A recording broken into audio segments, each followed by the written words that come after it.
Noise, wheels on the road and the voices of your fear and doubt. And hollering at the horizon won't get it out.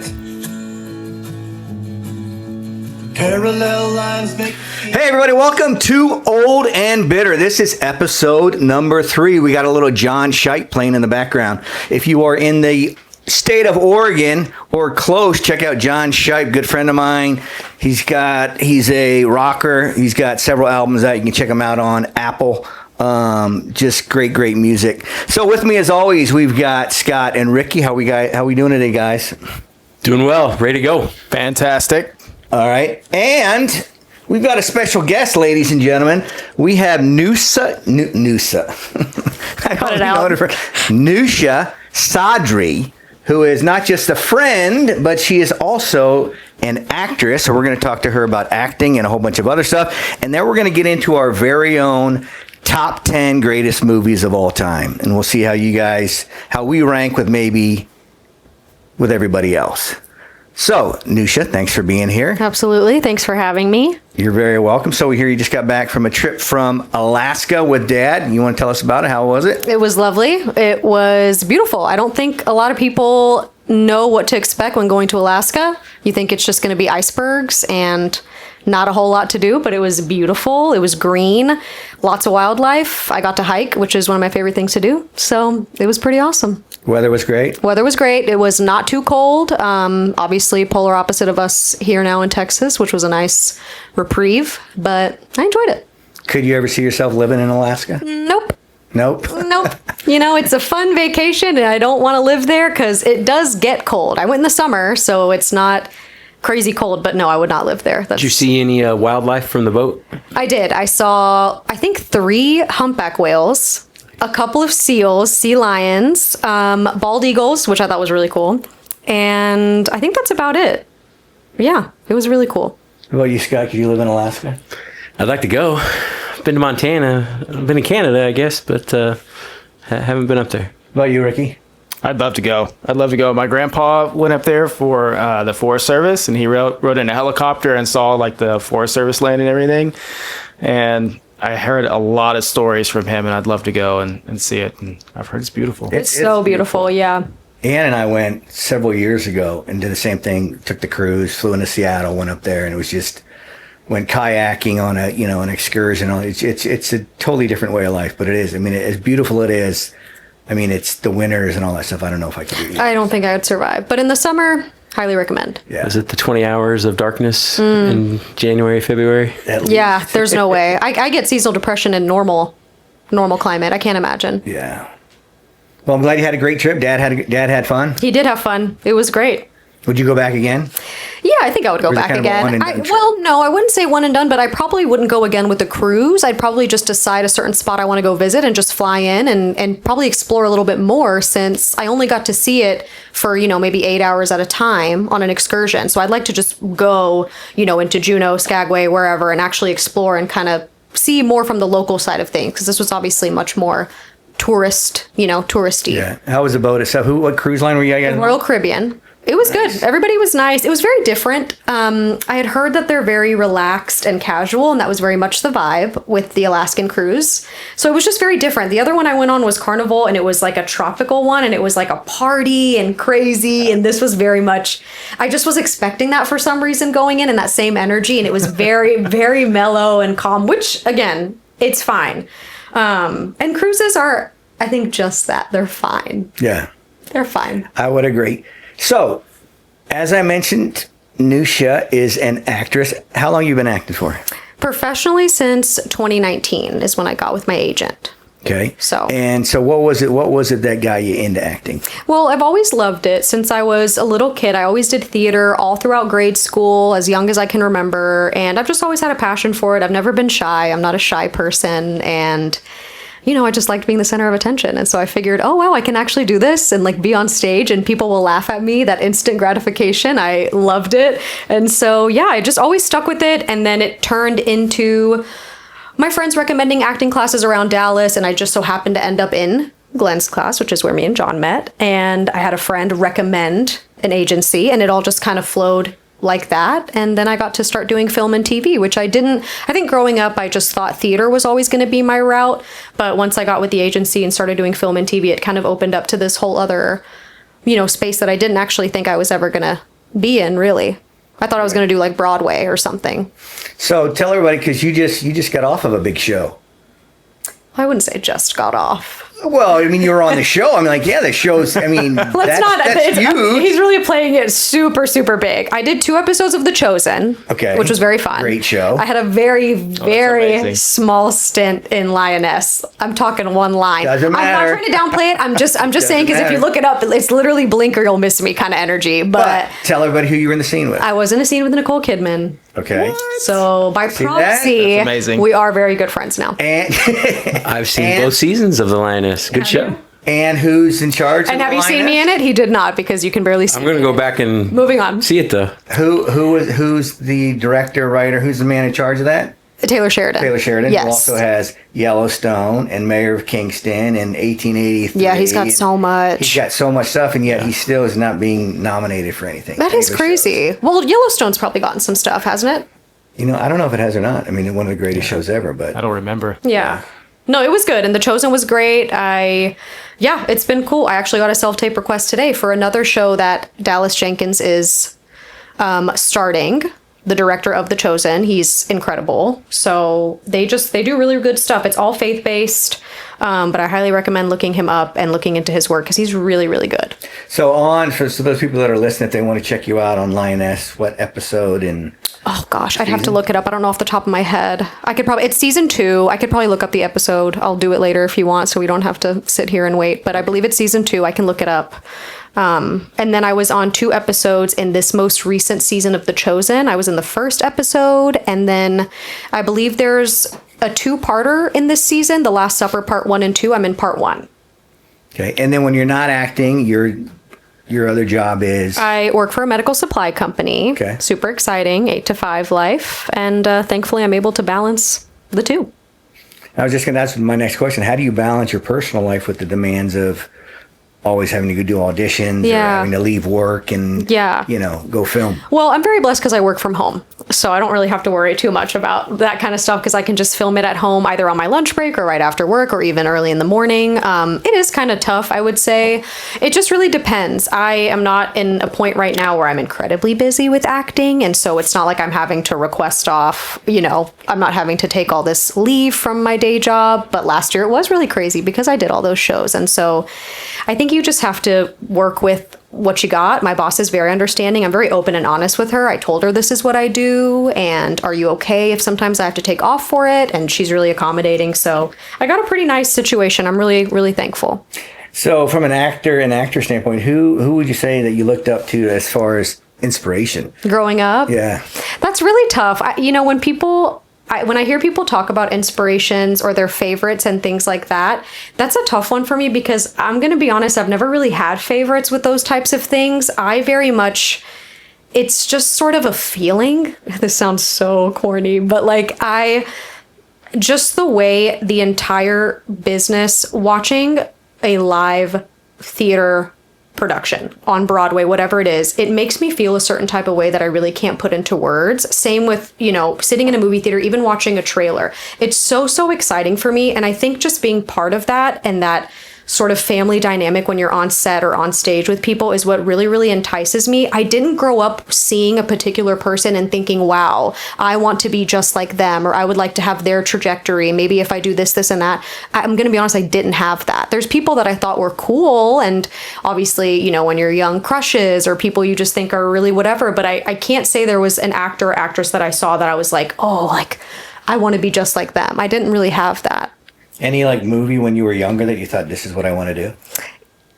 To be honest, no, because I knew even before watching movies, because I was introduced to theater in school. And so I theater immediately, making people laugh and being again, center stage and putting on the show and having people have a reaction to you. That's what really pulled me in. So what I'm hearing is you fell in love with the art form. I really did. And it's not there. I feel like I should have an answer for that, because I hear in interviews, I watched Taxi Driver, and that's when I knew like I wanted to do this, blah blah blah. And I'm like, I didn't have that. Are there movies that stuck with me to this day? I feel a very like visceral reaction to, yes, but there wasn't a movie for me that I watched and was like, that's it. What about, is there anybody, like, if you could pick one male and one female actor that you would definitely want to work with, who would it be? Male Gary Oldman. Why Gary Oldman? I think he's incredible. I think he's the best of the best. You don't argue with me because you'll lose. I think Gary Oldman is like top tier. I think that would be just the greatest honor of all time to work with Gary Oldman. Female, probably Meryl Streep. I think she's another one that's just, I think they are just the top tier, best of the best. There's plenty. I don't think, there's lots of people I would love to work with, but if I had to narrow it down to one male and one female, I would say them too. And if you had to do a romantic movie and you had to have what would it be, like a boyfriend or whatever, a romantic? What do I call it? A romantic a love interest. Yeah, a love interest. Yeah. Who would it be? I don't know. That's really tough. I also, because it's like, are you supposed to, like, as a woman, it's so tricky because if you haven't noticed, a lot of the times for male leads, their love interest is almost always a younger woman, not like by a great amount, but typically the actress is younger. And sometimes, if you've noticed, when the roles are reversed, the woman sometimes ends up being a bit older. So it's like, am I supposed to pick a guy slightly older than me? Like, or it's kind of an odd, there's very few movies, especially nowadays. It was a bit different. I feel like in the old movies in like the 90s and 80s, there's a lot of people I feel like that were kind of, I don't know, close age now, but now it's kind of the thing. People love the whole like older man, younger, whatever, like love interest. So I don't know. It's overwhelming to think about because sometimes I think of a guy that I'm like, oh, that'd be cool. But then I'm like, they're just so out of my league. I don't know. It's just too freaky. See, like for me, the fact that I'm so old, I would love to play. So old. I would love to play a role where Jessica Chastain was my daughter. Oh, I was about to say your love. See, I was about to say, like, see my point. No, my point. Her or Rebecca Ferguson are like my two favorites. I don't think they could play your daughter, John. You're not like. You're kind of, you are older than them, but it's not like by that much for you to be their dad. But that would be an ideal role for me. And if I could pick a guy to do a scene with, it's got to be Denzel Washington or Morgan Freeman. Those two, either one. Morgan Freeman or Denzel. So then, since you think that those women in that age bracket would be your daughter, who would you consider someone in the level to be like a love interest for you or a wife? I'm going to have to probably say... do I get to say the one you told me about a few days ago? You was telling me about Helen Mirren. That's what I was going to say, because that's what you told me. Yes. Yeah, Helen Mirren's beautiful. Yes. No, she's gorgeous, and absolutely. She's amazing. She's awful. You hate her, but that's because that's how good she is, yeah. You've always said Helen Mirren, so that's good. So, Rick, if you had a love interest... I was going to say, I want to know. Who would it be? Oh, my gosh. Yeah, Isla Fisher. Okay. Yeah, she's gorgeous.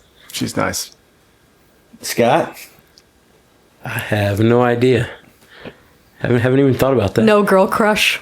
Haven't even thought about What a green flag you are, Scott. Scott's wife, if you're listening, he hasn't even thought about it. It didn't even cross his mind. That's what I'm talking about. No, he comes in with these questions and gives us no heads up that they're coming. Yeah, and you're That's the way somebody's to be. I want to get you guys... It's tough on the spot. I want to get you guys on the spot. Okay, well... So, do you have anything up and coming that you're looking forward to, or is it just kind of, you have anything you're ready to shoot, or you just, funny enough, this, and anybody who is listening that's in the acting world can attest to this. It has been a very slow year. I've heard that across the board from a lot of my friends that work in crew as well, which I didn't expect. And so it's definitely been a test of my mental health this year. It's just been much slower, and it just gets you, as an artist, as a creative, doing something that I guess you could call freelance, it's so wonderful and terrible at the same time because it's so easy to panic and like lose sight of things because you don't have any security. There's no security in this world. It's very much like it just comes, you get it, you don't, and like it could be over. You might not get anything ever again, which is obviously a very pessimistic way of thinking about it, but it's true. And so this year's been very slow, and it's made me question a lot of things. I've had to really have faith in myself, have faith in my passion, and not lose sight, and ask myself why I'm doing this. But funny enough, I've been thinking all of these thoughts very intensely, especially on my trip, because I was out there in this beautiful wilderness, me and God, and I'm just thinking like, oh, what am I doing with my life while I'm looking at these mountains? And funny enough, just today I get these auditions, and a friend of mine sends me a script that he wrote specifically about a Persian woman. For anybody who doesn't know, I'm Persian, Iranian, however you want to call it. And it's a really beautiful script about being like an immigrant living in America and the experiences of like, you know, how difficult it could be to miss home but feel like you don't belong there, and live here but feel like you don't fully belong here. And it was just so lovely. And he just, out of the blue, I didn't know he was working on it, sent it to me. And you know, doing these kinds of passion projects with my friends, I think are the most special. I'm sure you can attest to that, John. It was just such a nice, like, oh, this is why we're doing it. Mm-hmm. So we can write the things we write, tell the stories we want to tell. And it was, I feel like it was a little like nod from God, the universe, whatever you want to call it, being like, no, keep going. Yeah. You got it. I agree. And I think the biggest thing too is, you know, for all of us, you know, whether we're actors, writers, directors, whatever, it's just, you can't sit around and rest on your laurels that your agent's going to find you something. Absolutely. You know, so rather than sit home and wait, you know, oh, nothing, it's slow. Yeah, it's slow for everybody. Go out and create your own stuff. You know, whether you write, whether you, hey, you know what? A buddy is doing a film. He needs a producer. I'm going to go do that. I'm going to go help him out. So you network and you get out there, but it's just like you can't just sit back and do nothing. It's like working a muscle. You have to keep working out. You have to keep exercising, getting your reps in, whatever that looks like. You can't, if you sit around and wait, nothing's going to happen. And the people that, all these crazy success stories we all hear about, especially within the last probably like 20 years, so many of them are people who started writing their own films, made their own short films, and then that's what got them seen. And then they had these wonderful opportunities to go out and actually do, you know, a large scale project, which is the dream. And so you can't sit around.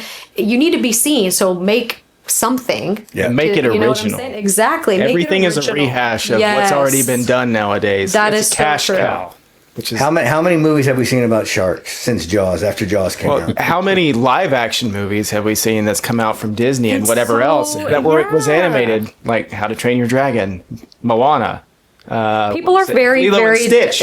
I mean, just in the last, 2 years. Oh, I heard that's a great movie, though. They're all great, but they're all almost shot for shot the same thing as the animated film. I mean, they're just... formulaic. They're the same thing, just with a different coat of paint. So that's a good question, or a good something to kind of segue into. How do you feel about, with all that stuff with AI going on now? Because it's like, you know, you've got sometimes, like now, production companies, they'll bring you in, they'll shoot you for a day, pay you a day rate, and then they're going to use your likeness and image throughout the film, and you're never even in there. I think obviously that sounds terrible and I wouldn't support it, but I don't think, I don't know, maybe this is wishful thinking. I don't think people would really allow that to go that far. I think people would put up a big fight. We saw the writer's strike, the crew strike happen. I would be surprised if we really got to the point where that was full-fledged happening, you know, with everyone across the board, because I just think the industry would die. Even right now, the industry is doing so, like, it's not doing well. People are, like you said, like craving originality, craving something fresh. That's why some of these new, you know, edgy shows that are coming out are doing so well. There's a new show called Overcompensating. It's really funny. It was written by this guy, Benito Skinner, he started doing funny videos on like social media during COVID. And he's always been very witty. He started doing stand-up. And then they took a chance on him, like, hey, pitch us a show idea if you have it. And he wrote it. Prime picked it up. It just came out. It's doing so well. And it's because it's so unique and fresh. You can tell it's very, like, near and dear to who he is and his heart. Yeah. And I feel like people are hungry for that. Like, it will do well instead of just, like, recycling, like you said, all of these old things. So the AI thing, I think it would be the death of creativity, and I think you would see that and sense that, and people would be like, what am I even watching? Like, I don't know. Because even some of these really huge action movies, we all love big blockbuster actions, but even they get to the point where it's so ridiculous with the CGI that you're just like, it misses the mark. It goes too far. Do you know what I mean? Ricky's laughing. Wonder Woman 84 comes to mind. It's too far. Like, because you want it to go to a certain level, but then they start, and then people are like, well, now I'm out. Like, when you can go watch a movie from 2000 and the AI or the CGI is better and still holds up today because they took the time to do it right. And then you go and see a movie, and I mean, we have computers, we have AI, like what we're talking about. We have the means to make CGI that's so real, you can't really tell the difference between what's real and what's fake. And it's like, why does it look so bad? It's because it's so rushed, and because the production of it is pieced out to different studios, and because they don't want to spend however much more money it's going to cost to make that one little bit look better. Yeah. Because it's going to take a week or a month or two to actually finesse it. And the studio's trying to rush it out the door because they want to make money, and they have to come in under budget because they just need a film to perform to make sure they recoup their costs. Yes. So that they can create more films. Correct. And so it doesn't matter if it looks bad. It really doesn't, because they know that they're going to get their money back on it. It's so who cares? nuts. I still think to this day, I'm a huge Pirates of the Caribbean fan. That's like three of my favorite. I say three because those are the only ones I recognize. Sorry. But the first three are some of the best CGI I have ever seen. And I think to this day, if you watch it, it still holds up. And it's like, what? Where did we lose the plot here? I feel like, and that's a big thing with Davy Game of Jones? Thrones. I mean, he looks so scary. Like, He forget looks about so good. Like, I just can't. Those movies are so perfect. And like are we good over there? We're good. Listener John, it just keeps dropping his glasses. I think something is wrong over here. No, Game of Thrones, I think that's a big reason the show, I think, ended as quickly as it did, because it was so expensive to do the dragons. Yeah. Because they really did put a lot of effort into it, but I'm sure at a certain point it gets to be too much. But it does take a lot of time and effort and money, like you said, and I don't think that they want to do that, or at least not everybody does. I don't know. No, I think what movies are lacking now is just good old family-based films where you can take the entire family to that tells a story. You know, it's like you were saying, we all like, you know, the Mission Impossibles or these other movies, and that's all said and great because they're great movies. They're very, very entertaining, but just like a song, make me feel something. yes, I mean, you know, when you walk out of Mission Impossible, you're like, oh, that was kind of cool, whatever. But it's like when you go to a movie and you walk out and you feel, whether you feel the sadness or whether you feel emotion or you feel good. I mean, as a writer, for me, that's all I want to do. I want to be able to move my audience. And I just think now there's not enough. There's really not that many films that you go, hey, I can take all my kids to this. I can take my 4-year-old or my 5-year-old up to my grandma and grandpa, because we can all watch it. We can all understand it. We can all enjoy it. Because otherwise, it's, you know, you've got to worry about language. You got to worry about, you know, what's going to be in the film. You know, what the premise is. Is there going to be violence? All this other stuff. And I think that a lot of studios have gone away from the good-hearted, like a family film where you can go and take the family and be moved by something that was written and put on the screen. Well, I have a question, because you just said a really big age gap from, like, you know, 5 to 80. Yeah, because what, in my mind, besides a children's movie, what kind of movie? Can you give me an example of like what you mean? Yeah, well, okay, what was the one with A Dog's Purpose. Dog's Purpose? Like a Marley and Me kind of Or it's thing? Marley and Me Okay. or Or the something one like with the one with Julia Roberts where her son wore the little Pretty Woman? I'm just no. kidding. wore the family-friendly little film. space helmet. Yes. I Yes. can't remember the name of the movie. I mean, that was I know what you're talking about. Yes. It was a great movie, and it's just like, you know, I can't think of the name of it now, but we'll have to look it up. But it's, you know, you could take your first grader, and they're going to be able to watch and understand what's going on. Sure. Okay. I get what you're saying. You know, it's just, I mean, that's where I think, you know, you get into the point where there's so much CGI and there's so much all this other stuff. I think you're taking away the art of. It's like desensitizing us. Yeah, it's you're taking away the art of Wonder. There you go. Thank you. It was Wonder. Great movie with Julia Roberts. But you sit there and you're taking away just the passion and and everything from what, you know, back in the 50s and 60s when they didn't have that. They made movies with what they had, and they told a story, and it was, you know, it was moving. I think the unfortunate thing is they are making those films, but they're not getting funding, because they are making a lot of really wonderful independent films. We saw do really well at the Oscars last year, and that's why I forget his name. I'm dropping the ball. He went and he won an award, and he went up there and was like, please support indie filmmakers. We have so much material. They have so much. There's so many brilliant people out there willing to do just that, but it's really, really difficult for them to get the funding in order to do so. And so I don't think it's a lack of quantity. I think it's just really difficult for those people to break through because Sean of Baker? that. No, not Sean Baker. It was, what's the movie that Sterling K. Brown did and they won an Oscar? It was like American. Oh my gosh. What were you going to say, Scott? I was just going to ask that on the independent scene, not the big budget, not the big box office things, but how hard is it to break into that independent scene? It just all goes to funding, right? Yeah, it's really, really difficult. Like, that's why some of these crazy big movies that get made that are really ridiculous and not great, they just have the money to do it. And they're like, oh, we'll just mess around and put out whatever. And these, brilliant minds, American fiction. Yes, American fiction. I think it won best screenplay or something like that. And he had spoken about the importance of supporting indie filmmakers. And I think that's so true because there are a lot of people out there with great stories to tell. It's just hard for them to break into the industry. Yeah. I mean, because even from even on a smaller budget, when you're doing short films and stuff like that, like for mine, the ones that I've done, it's all funding out of my own pocket because it's like I don't know the steps to go. Hey, hey, you want to help? Fund this film, and how am I going to go through all this other stuff? So it's just like I'm going to fund it myself, and hopefully it does well in a festival or so forth. But even after that, it's like after your festival run, what do? You can put it on YouTube, you can put it on Prime, and just maybe people see it, maybe people don't. It's difficult. Yeah, it's really tough. And it makes you think how many people did that and then unfortunately lost all their money and had to just give up and walk away because they couldn't. I mean, they just had to get back to life or whatnot. It's unfortunately, it's a very expensive passion to have. True.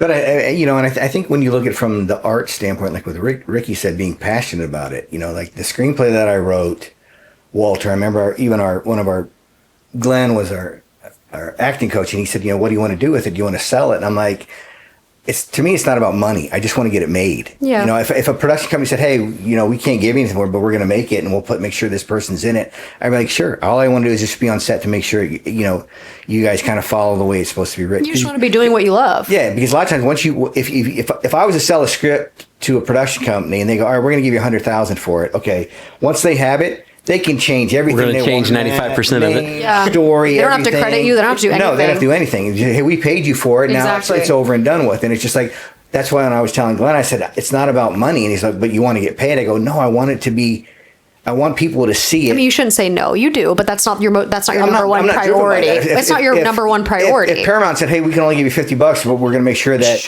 Morgan Freeman's going to be your lead, I'm like, that's all that I need. Right. Yeah. Because when I wrote it for him. So if you're listening, Morgan Freeman, Walter is your script that you will win an Academy Award. DM us. Jessica Chastain, you're going to play the mom, and Josh Brolin, you're going to play the dad. Wow, star-studded. That's my cast right there. He's got it all lined out. I do.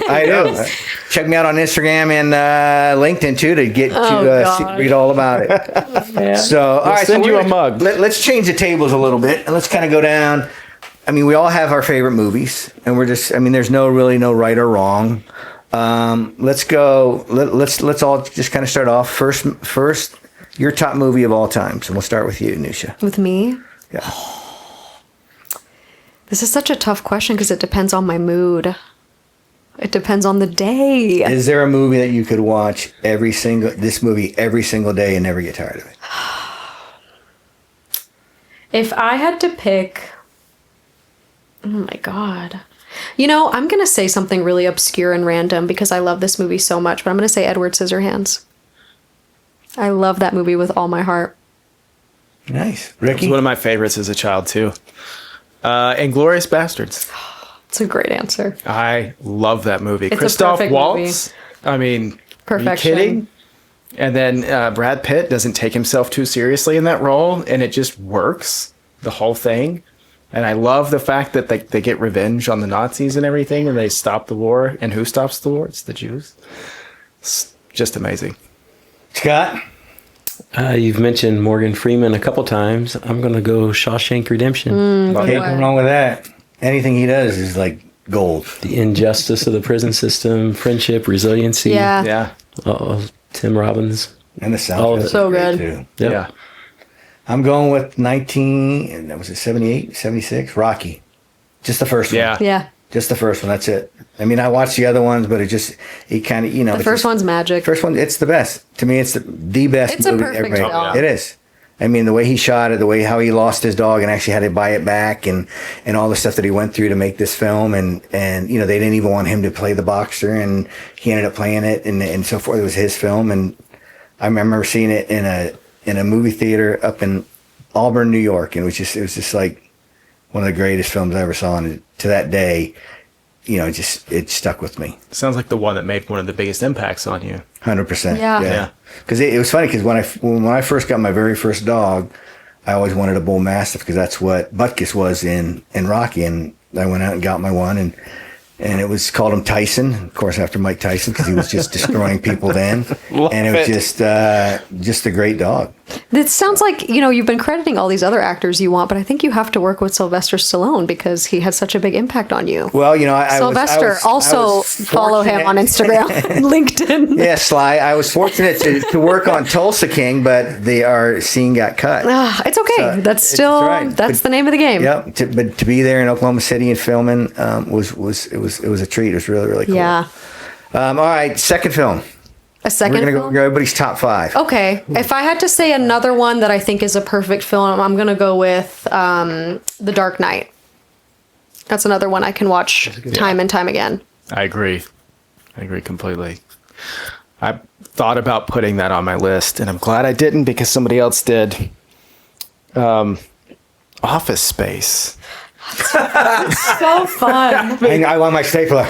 Also, being in corporate America, and now it's like so real. Yes. It's I worked at Walmart, and there were so many parallels between Office Space and Walmart and just the dredge. It's not as much of a parody as you think it is. No, it's not. It's almost a documentary Absolutely. of office life Yeah. for real. But it's so unique. There's not another film out there like it. Yes. Ever It's at all. pretty. That's It's so hysterical. good. Isn't it the plot of Superman 3? All right, Scotty, film number 2 for you. I went through a phase several years ago looking up a lot of the Hitchcock movies. So Fun. Vertigo, Birds, Psycho, but the one I liked the best was Rear Window. Oh, okay. I'm ashamed that I haven't seen that. I need to watch it. That's my homework. Jimmy Stewart's got a broken leg. He's sitting in an apartment complex. This is like mid-50s or something. He's looking out. He's getting his entertainment from looking in all the other windows. I guess there's some voyeurism there or whatever, but it's about social isolation. He thinks he sees a murder. He's trying to get people to believe him. The suspense. God, that sounds so intriguing. I like the Hitchcock Rear Window. And Nice. there was no AI back then. No. No color either. And No, Princess of Monaco, Grace Kelly, is his wife. Wow. All right, my second one I'm going to throw, since we already had Shawshank in there. I'm going to go with Silence of the Lambs. Oh, yeah. Nice. I mean, It's a good one. Clarice. will there ever be a better villain than Hannibal Lecter? Yeah, it's a tough one No. to beat. I don't think there will be.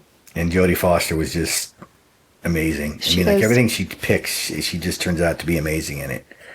And the whole, it's one of those, you look at it and it's, people, it's a horror movie, but it's not your classified horror movie, Right. with monsters that are scary, but it's just the whole premise of the psycho, the serial killer and all this stuff, and going to see Hannibal Lecter and in prison and all that stuff. I mean, some of those scenes and that stuff was just, it's to me, it was scary as all get out, but it was just, And it's just in such a great simple film. premise. It's just Yes. two people talking, but it's terrifying. Yeah. Yeah. 100%. I think that's masterful. All right, we're going to number 3. Okay, another one. I was just thinking, since I'm on the spot, of another one that it just popped into my head because we talked about what movies really have a big impact on us earlier, and I hadn't thought about it, but this is one that I remember the first time watching it, I cried. I thought it was so beautiful, and it's such a comfort movie, and it's Roman Holiday with Audrey Hepburn. Oh my gosh, I love that movie so much. I think it's amazing. And I think they are two of the most beautiful people I've ever seen in my entire life. What's it called? Roman Holiday? Roman Holiday. I'll have to look that one up. Yeah. Never seen that one. Oh, it's so good.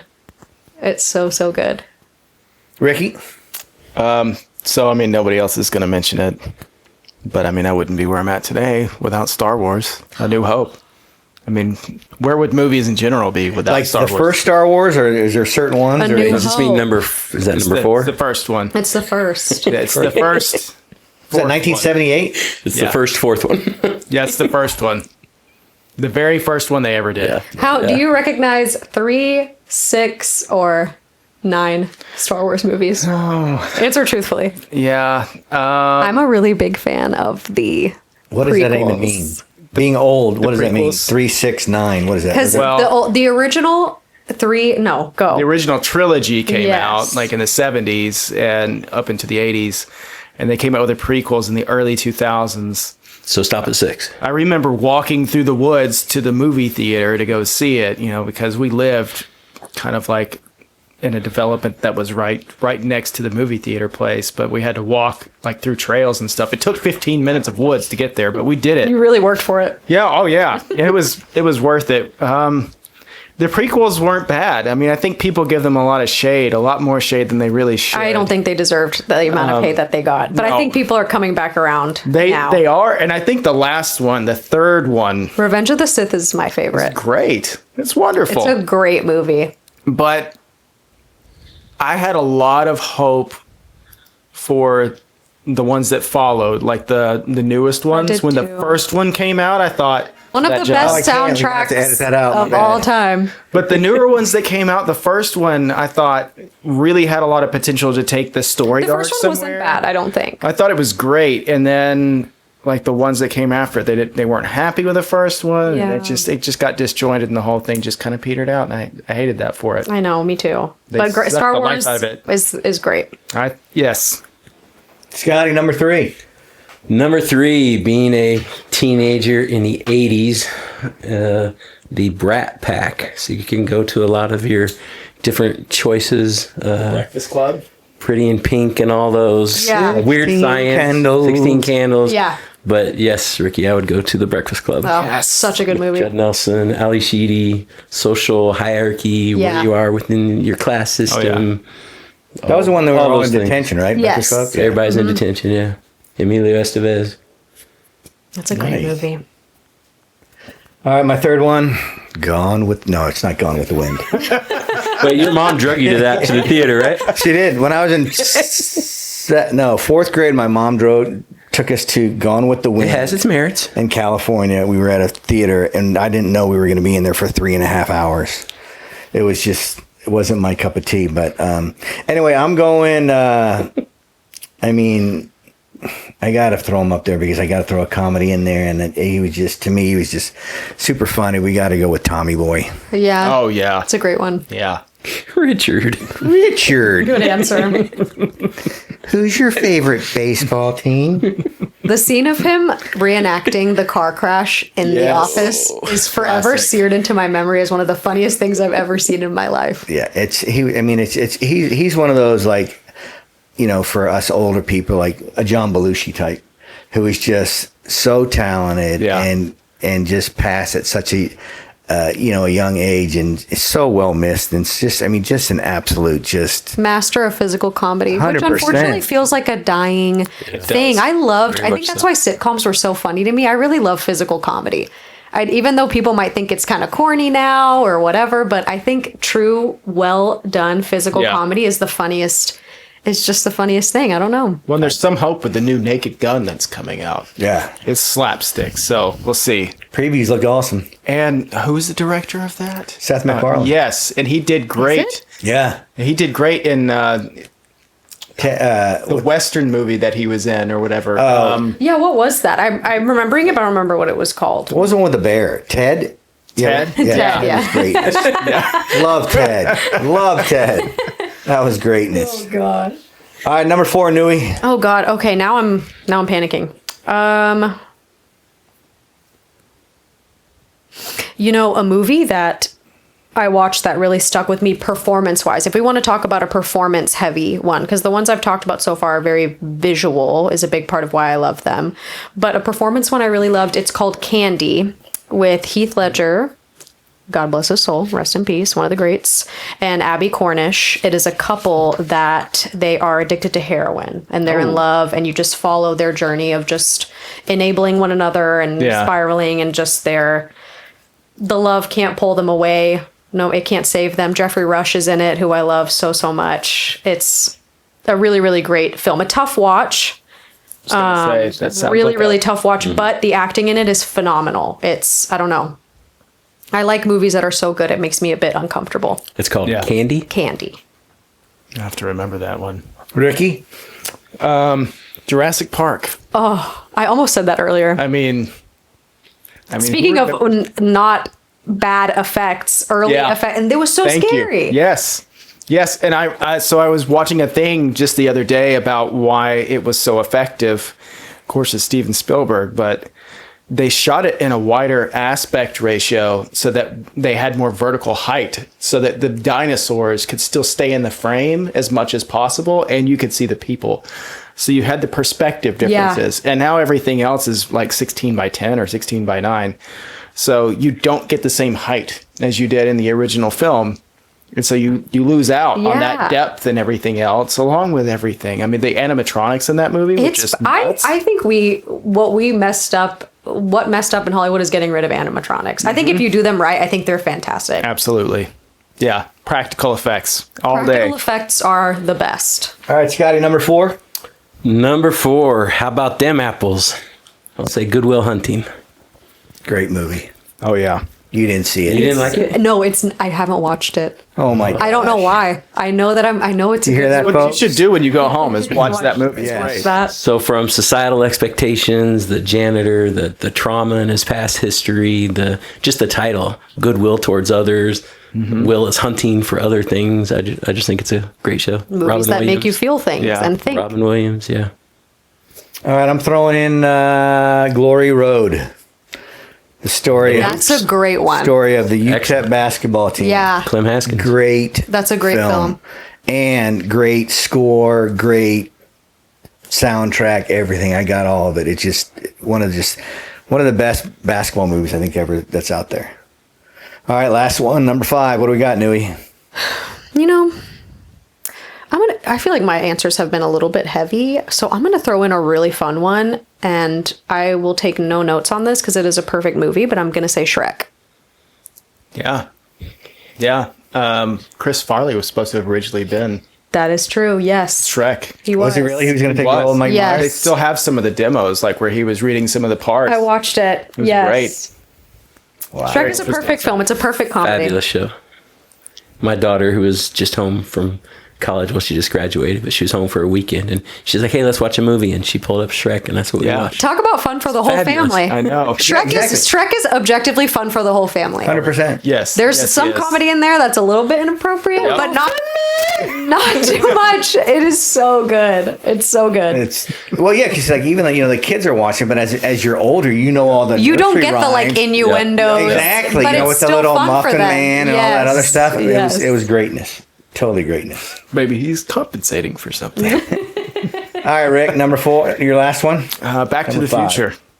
Back to the That's a good Future. one. Yeah. I mean, I don't know. I don't know that it gets that. much better than that. I mean, where we're going, we don't need roads. Even though that comes at the very end. Either way. But I love that movie. I wish I could put number 2 in there as well. 1 and 2, I think, are equally just as good as each other. Which is not common. It's so rare. It's so rare. But Back to the Future it's got to be in there somewhere. I would argue Shrek 1 and Shrek 2 are also both really good. Just throwing that in there. Scotty? That's fair.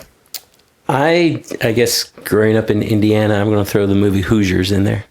You mentioned basketball, so Gene Hackman, washed out, somewhat scandalized college coach takes on a small basketball team in Indiana. And this is back when Indiana, up until 1997, just all basketball teams, no matter your size, you could have been the biggest Indianapolis school or the smallest rural school, you all played against each other. And they didn't even go to the class system, A through 6A, and 6 different champions until 1997. But it's based on a time in the 50s. A small town of Milan ended up beating, I think they had 6 or 7 kids on the team, and they beat Muncie Central, which is a very large school in Indiana, for the basketball title. So Nice. That's awesome. I'll say that's where the term Hoosier hysteria comes from, John, for the hoops. But I'm going to throw a bonus out there too, John, because you told me only 5. But Westerns, I liked Westerns growing up. Yeah. And The Magnificent Seven. Yes, sir. But the Yul Brynner, the 1960 Charles Bronson yeah. and all. But also the 2016 Denzel. That's a good one too. Yes. Yeah. That's a Quentin Tarantino, right? No, you're thinking of Hateful Eight. Hateful And that's Eight, also Hateful a Eight is brilliant great, movie. too. See what happens when you get old? You just start forgetting stuff. Flipper. That's the show I like. Flipper. Number 5, John. Number 5, I'm going to throw a toss up. I mean, I've got two. I've got Green Mile and Castaway, but I'm going to throw Green Mile in there. No, yeah. Yeah. I mean, Michael that Clark was Duncan. just Michael Clark Duncan. You know, was amazing. The whole thing was just amazing. So sad how many greats we've named that are no longer here with us. Gene Yeah. Hackman. Yeah. It's so, Yeah. but they were just so impactful. That movie's amazing. Okay, we're going to have a quick speed round. 10 seconds. Sleeper movie. What is a sleeper movie? Maybe one that you didn't say. One that I didn't say Yeah. that I really love? Yeah. 10 seconds? Go. Dune Part 2. Ricky. Forrest Gump. I'll go animated. The Incredibles. Nice. I'm going Goodfellas. Oh, yeah. Love it. So that's it in a nutshell. We want to thank Newsha.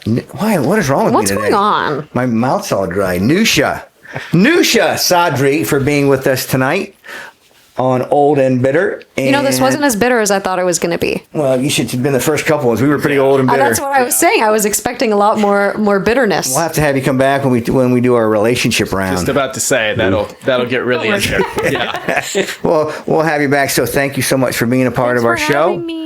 We also want to give a shout out to Lone Star Dental Group and my doc, Dr. Montgomery. If you need a dentist, you need a crown, you need a root canal, you just need some cleaning, go see Dr. Montgomery at Lone Star Dental Group in Plano. And we're going to send it out with some more John Shipe with this song entitled Yellow House. So for Ricky and Scott and Newsha, I'm John saying so long, everybody, and thanks for listening to Old and Bitter.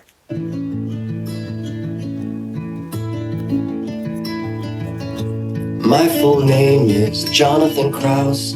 I live in a yellow house with my wife, 6 feet tall. She pumps her head.